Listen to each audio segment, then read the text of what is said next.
Thank you, Mr. Chairman. General, thank you for being here today, as always.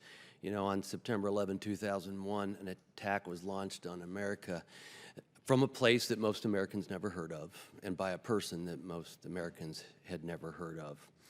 And when I think about the freedom that we enjoy in this country that came flying in our face that day, that it was at risk, I'm reminded of what was etched in a wall of an isolation cell that Congressman Sam Johnson spent time in Hanoi Hilton, that said, "Those that have fought and almost died experience the taste of freedom the protected will never know."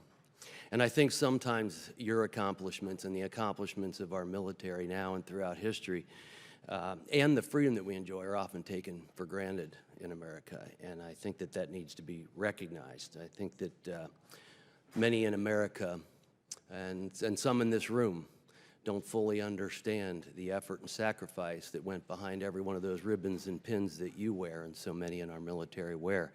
And I want to thank you for that and all those that serve us in that regard.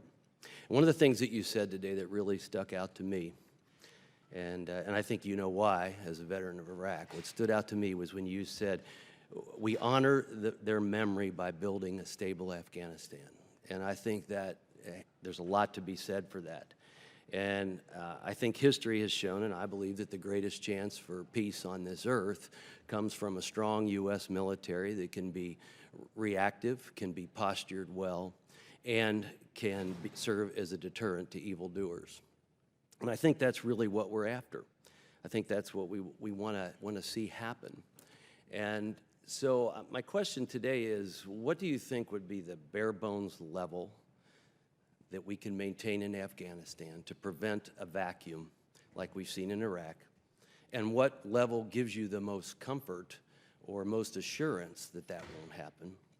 And then also, I want to get some of your thoughts on the benefits of the idea that even if we had a stable Afghanistan that was able to stand on its own 2 feet, would there be benefits to us still being there in a postured position like we do in other parts of the world?